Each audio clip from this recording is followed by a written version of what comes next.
Hello বন্ধুরা, সবাই কেমন আছেন? আশা করি সবাই ভালো আছেন। তো বন্ধুরা, বরাবরের মতো আজকেও আমি আপনাদের সামনে একটি ভিডিও নিয়ে হাজির হয়েছি।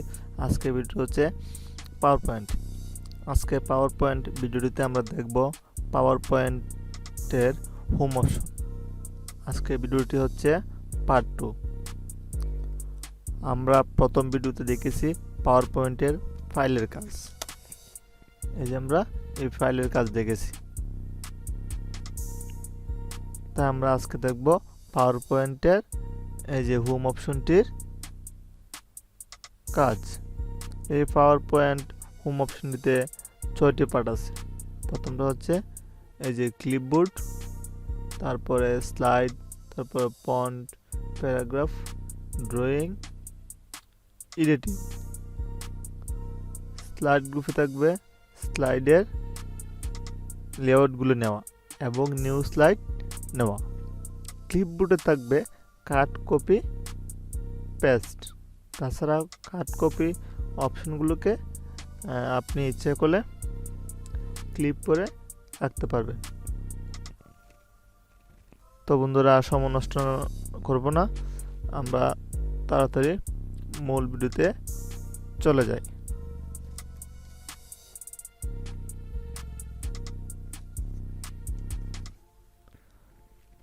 তো বন্ধুরা, হোম অপশনটির প্রথমে আছে কাট। তো আপনারা দেখতে পাচ্ছেন কাট, এই যে লেখাটা, এটা কিন্তু একটু অস্পষ্ট, মানে হাইড অবস্থায় আছে। তো আপনারা জানেন মোটামুটি সবাই যে কাট মানে কোনো কিছু সরিয়ে ফেলা। তো আমি যদি গেছে এই যে পাওয়ার পয়েন্ট লেখাটা আছে, ওয়ার্ডটা আছে, আমি যদি ওয়ার্ডটা কেটে গেছে এই লেখাটাকে আমি যদি কাটের মাধ্যমে সরিয়ে ফেলতে চাই, তাহলে প্রথমে আমি এটাকে সিলেক্ট করব। দেখেন, সিলেক্ট করার সাথে সাথে এটা কিন্তু এই যে কাট কিন্তু অ্যাক্টিভ হয়ে গেছে। তো আমি যখন কাট ক্লিক করি, দেখেন আমার কিন্তু পাওয়ার পয়েন্ট লেখাটা কিনে নাই, ডিলিট হয়ে গেছে। তো এখান থেকে ডিলিট হয়ে গেল বা না থাকলেও এটা বাট মেমোরিতে ঠিক আছে। তো আমি যদি এটা দেখতে চাই, তাহলে আমি যদি ঠিক আছে বাইরে ক্লিক করি, পেস্ট করি, পেস্ট অথবা কন্ট্রোল-V দিয়ে পেস্ট করা যায়। দেখেন আমার লেখাটি কিন্তু এখানে চলে আসছে। এই হলো কাটের কাজ। বা কোনো কিছুকে একেবারে সরিয়ে নিতে বা মুভ করতে চাইলে এই কাট অপশনটি ব্যবহার করতে পারেন। তো তারপরে আছে কপি। কপি মানে হচ্ছে মানে কোনো কিছুকে ডুপ্লিকেট করা বা সেম একটি এরকম একটি লেখা বা কন্টেন্ট তৈরি করা।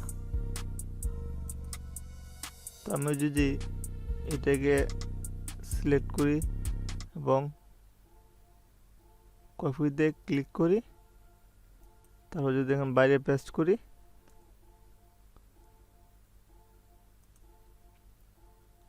পেস্ট, দেখেন আমার কিন্তু এটা কপি হয়ে গেল।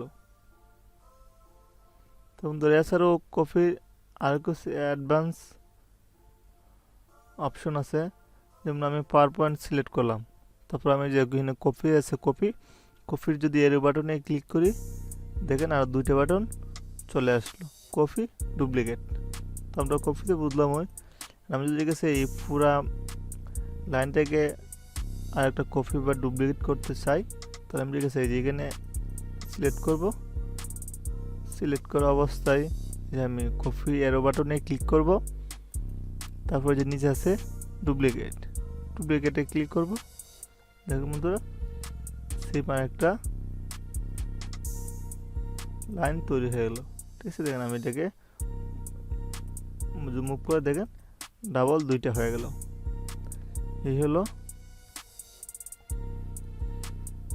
এই হলো কপির কাজ। এগুলো কাট, কপি। তারপর আছে ফরম্যাট প্রিন্টার। তো ফরম্যাট প্রিন্টারটা হচ্ছে যে ফরম্যাট প্রিন্টে ক্লিক করি, দেখেন ক্লিক করার সাথে সাথে কিন্তু আমার এই কার্সর আইকনটা চেঞ্জ হয়ে গেছে। এখন আমি যদি গেছে এই যে নিচের লেখাটা দেখতে পাচ্ছেন, আমি যদি গেছে নিচের লেখাটাকে উপরের লেখাটার মতো করতে চাই, তাহলে ঠিক আছে প্রথম ঠিক আছে আমি এটা সিলেক্ট করব, তারপর ঠিক আছে ফরম্যাটে ক্লিক করব, তারপর আমি যদি ঠিক আছে এই যে ওয়াটার ক্লিক করি, দেখেন এটা কিন্তু এটার মতো হয়ে গেল। আমি যদি একটা সিলেক্ট করতে চাই, তাহলে আমি এখানে ফরম্যাটে ক্লিক করব, তারপর এই যে ওটা আমি সিলেক্ট করব, দেখেন শুধু এই যে কে ওয়ার্ডটা কেটে শুধু উপরের পাওয়ার পয়েন্ট লেখাটার মতো হয়ে গেল। আমি যে পরেরটা করতে চাই,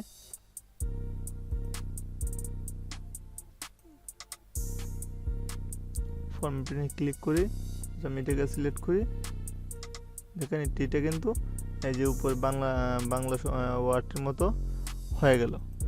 দেখেন বারে ক্লিক করার সাথে কিন্তু কার্সর কিন্তু আগের মতো নর্মাল হয়ে গেল। তো এইভাবে যখন আমরা টিসে বারবার ফরম্যাট প্রিন্টারে যেতে হবে, তারপর এখানে সিলেক্ট করতে হবে। তো বারবার ফরম্যাট প্রিন্টারে ক্লিক না করে আমরা যদি গেছে ফরম্যাট প্রিন্টারে যদি গেছে আমরা ডাবল ক্লিক করে নিই, তাহলে দেখেন এখন যদি আমি জিজ্ঞেসে জিটাকে উপরেরটার মতো করতে চাই, দেখেন এটা হয়ে গেল। দেখেন এর মতো কার্সরটা বাইরে ক্লিক করলেও কার্সর আর চেঞ্জ হবে না, তখন আমি যতবার ইচ্ছা এই কাজটা করতে পারবো। সেম সিলেক্ট করব, সাথে সাথে চেঞ্জ হয়ে যাবে। এই হলো বন্ধুরা ফরম্যাট প্রিন্টারের কাজ। তো ফরম্যাট প্রিন্টারের পরে আছে পেস্ট।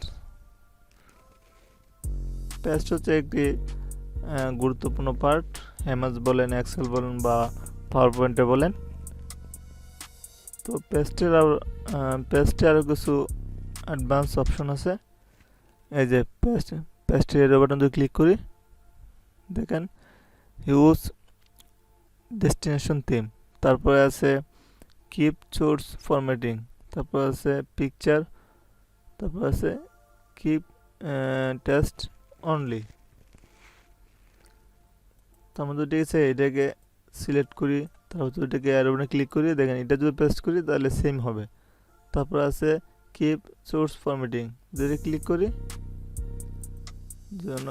এটা যদি আমি এটা কপি করি, তারপর আমি যদি ঠিক আছে পেস্টে যাই, ক্লিক করি, তারপর যদি আমি বাইরে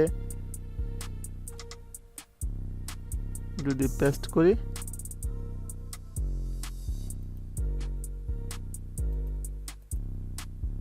দেখেন সেম একটা কপি হলো। এবং আমি এটার ভিতরে কিন্তু ইচ্ছা মতো এডিট করতে পারবো, এটাকে এডিট করতে পারবো। আর যদি আমি এটাকে সিলেক্ট করি, তারপর যদি আমি পেস্টে যাই, তারপর যদি আমি এই যে 3 নম্বরটা পিকচার ক্লিক করি, এবং যদি আমি এখানে পেস্ট করি, দেখেন সরি এটা আমি বাইরে ক্লিক করতে হবে।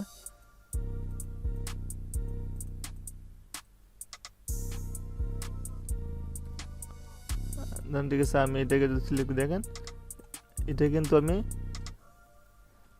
যদি এটাকে সিলেক্ট করি, তারপরে পেস্টে যাই, পিকচারে ক্লিক করি, দেখেন আমার পাওয়ারপয়েন্টটা কিন্তু পিকচার আকার হয়ে গেল, মানে জিপ আকার হয়ে গেল। ঠিক আছে, এখন আমি কিন্তু ইচ্ছা করি এটাকে এডিট করতে পারবো না।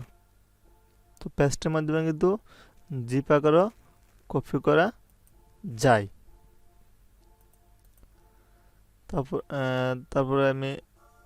তারপরে আছে এই যে 4 নম্বরটা কিপ টেক্সট অনলি, ঠিক আছে টেক্সট এই যে কপি করা যাবে, কোনো জিপ ফাইল বা কোনো পিকচার কপি করা যাবে না। এই হলো পেস্টের কাজ। কাট গেল, কপি গেল, ফরম্যাট প্রিন্ট গেল, পেস্ট গেল। তারপর আছে ক্লিপবোর্ড। তো ক্লিপবোর্ড হচ্ছে কোনো ডকুমেন্টকে বোর্ডের সাথে আটকে রাখা, এটি হচ্ছে ক্লিপবোর্ড। তো আমরা স্লাইড করার সময় যেটি বেশি আমাদের গুরুত্বপূর্ণ, যেটি বারবার লিখতে হয় বা যেটি বারবার এডিট করতে হয়, আমরা এই স্লাইডগুলোকে ক্লিপের মধ্যে আটকে রাখবো, যাতে আমরা সহজেই স্লাইড থেকে কেটে বা স্লাইড থেকে ডিলিট করার পর আমরা সহজেই ক্লিপবোর্ড থেকে স্লাইডে বসিয়ে নিতে পারি। তো এটা সিলেক্ট করব। তারপর যে আমি ক্লিপবোর্ডে রাখতে চাই, কাট করলে কাট, কপি করলে কপি। কাট করলে তো আপনারা আগে দেখতে পাচ্ছেন যে একবার সরা যাবে, এখানে থাকবে না, কপি করলে থাকবে। তো আমি যদি একবার সরিয়ে ফেলি, কাট করি, দেখেন আমার পাওয়ারপয়েন্ট লেখাটা কিন্তু এখানে চলে আসছে।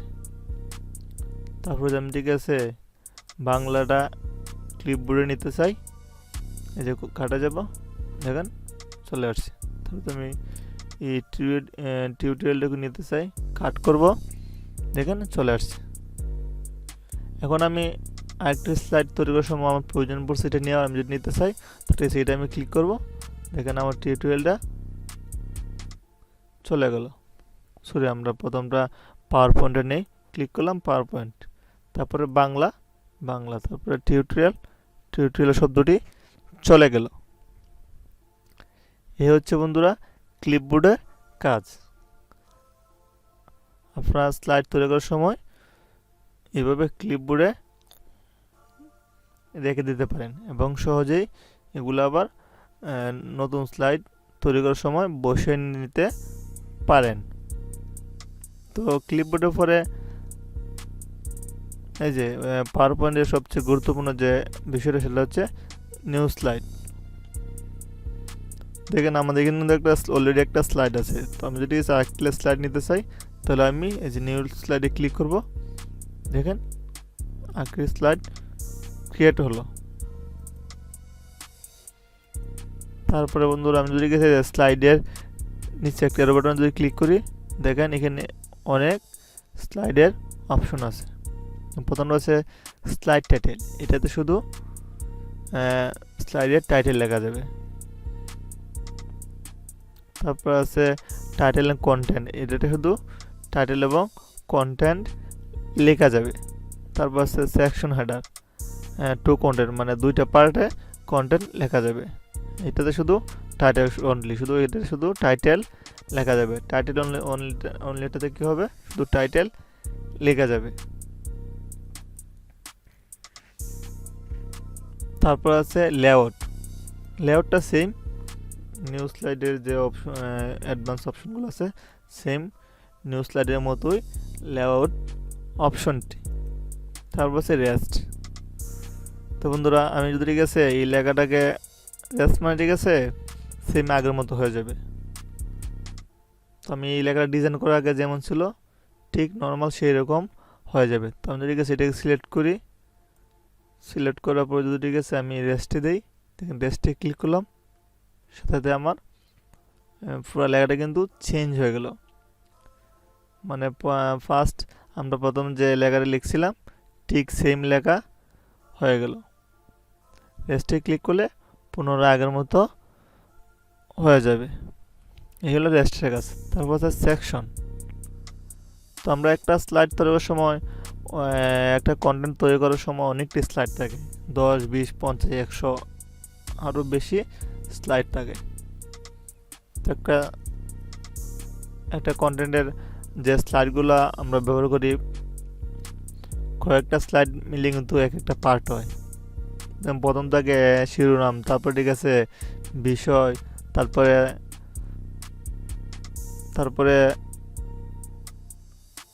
পর্যায়ক্রমে এভাবে থাকে। তো আমরা যদি প্রথমে যে পার্টটা থাকে হেডার বা সাবজেক্ট, এগুলোকে আমরা সেকশন ওয়াইজ ভাগ করে নিতে পারবো। তো আমি যদি প্রথম দুইটা পার্টে যদি আমি ঠিক আছে একটা সেকশনে রাখতে চাই, তাহলে ঠিক আছে আমি সেকশনে ক্লিক করব।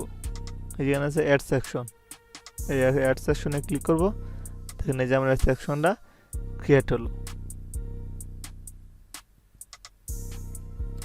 এখন আমি ঠিক আছে এই যে এখানে যদি আমি ক্লিক করি, ঠিক আছে ক্লিক করে দেখেন এখানে আছে সেকশন, রিনেম সেকশন আছে, রিমুভ সেকশন আছে, রিমুভ সেকশন স্লাইড আছে, রিমুভ অল সেকশন, মানে সব সেকশন ডিলিট হয়ে যাবে।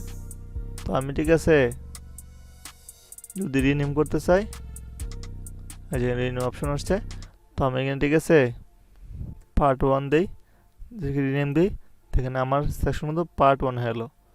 তারপরে যদি ঠিক আছে আমি আবার সেকশনে যাই, তারপর অ্যাড সেকশন ক্লিক করি, দেখুন কিন্তু আমার আবার একটা সেকশন ক্রিয়েট হলো। তো আমি এটাকে যদি নেম দিই, আমি লিখি পার্ট 2, দেখেন আমার কিন্তু 2টা পার্ট হয়ে গেল। তো আমি যে এখানে যদি আমি একটা স্লাইড নিতে চাই, তাহলে আমি আবার নিউ স্লাইড ক্লিক করবো, দেখেন আমার 2টা স্লাইড হলো। এবার আমি এটি 5টা 10টা 20টা 50টা 1000টা স্লাইড একটা সেকশনের ভিতর নিতে পারবো। এবার ঠিক আছে আমি সেকশন ওয়াইজ ঠিক আছে ভাগ করে স্লাইড তৈরি করতে পারবো। তারপর দেখেন, তারপর ঠিক আছে স্লাইডগুলো বেশি হয়ে গেলে ঠিক আছে আমাদের সুবিধার জন্য আমরা যদি ঠিক আছে যে সেকশনে ঠিক আছে বাম সাইডে যে এরো বাটনটা সেটা যদি ক্লিক করি, এই যে এটাতে ক্লিক করার সাথে আমরা দেখেন ঠিক আছে এটা কিন্তু শর্ট হয়ে গেলো, ঠিক আছে এরকম হয়ে গেলো। তারপর আমি ঠিক আছে মানে ওই যে সেকশনের ভিতর প্রত্যেকটা স্লাইড ঢুকে গেল। আমি যদি পার্ট 2 এর সেকশনের এটাতে ক্লিক করি, দেখেন আমার পার্ট 2 এর সেকশনে যে কটা স্লাইড ছিল সবটি কিন্তু আমার পার্ট 2 এর সেকশনে ঢুকে গেল। এখন আমি যদি আবার ঠিক আছে এই পার্ট 1 এবং পার্ট 2 সেকশনের ভিতরে স্লাইডগুলো দেখতে চাই, আমি ঠিক আছে আবার এই এখানে এরো বাটনে ক্লিক করব, এখানে আবার পার্ট 1 সেকশনে 2টা স্লাইড চলে আসলো। তারপরে যদি আমি পার্ট 2 এ ক্লিক করি, দেখেন পার্ট 2 এর সেকশনে 3টা স্লাইড আবার চলে আসলো। এই হলো সেকশনের কাজ। আমাদের ইচ্ছে মতো আমরা বা একটা কন্টেন্ট তৈরি করার সময় ঠিক আছে বিভিন্ন স্লাইডকে ভাগ করে করে আমরা সেকশন করে নেব। তো আমরা সেকশন ওয়াইজ ক্লিক করে করে আমরা প্রয়োজন মতো দেখতে পারবো এবং এডিট করতে পারবো। তাছাড়া সেকশনের ভিতরে আরও আছে দেখেন এর সেকশন আছে, তারপর রিমুভ অল সেকশন আছে, ঠিক আছে আমি যদি ঠিক আছে এখানে রিমুভ অল ক্লিক করি তাহলে দেখেন সব কিছু রিমুভ হয়ে যাবে। আমি ঠিক আছে এই পার্ট 1টাকে আমি সেকশনটাকে আমি রিমুভ করতে চাই, তাহলে ঠিক আছে আমি এই যে এটাতে ক্লিক করব, দেখেন রাইট বাটনে ক্লিক করলে দেখেছি অপশন আসবে rename section, remove section slide, ঠিক আছে স্লাইড সহ এটা রিমুভ হয়ে যে 2টা স্লাইড আছে সেকশনের ভিতরে, এই 2টা স্লাইড সহ কিন্তু আমাদের স্লাইড এন্ড সেকশনটা ডিলিট হয়ে যাবে। তারপর রিমুভ অল সেকশন, আমরা রিমুভ অল সেকশনে ক্লিক করি তাহলে আমাদের সব পুরো স্লাইড সেকশন রিমুভ হয়ে যাবে। তো বন্ধুরা এই হলো হোম অপশনের কাজ। আমরা হোম অপশনের যে কয়টি পার্ট আছে আমরা সবকটি নিয়ে আলোচনা করলাম। তো বন্ধুরা আজকে এই পর্যন্তই, সবাই ভালো থাকেন, সুস্থ থাকেন, ধন্যবাদ সবাইকে।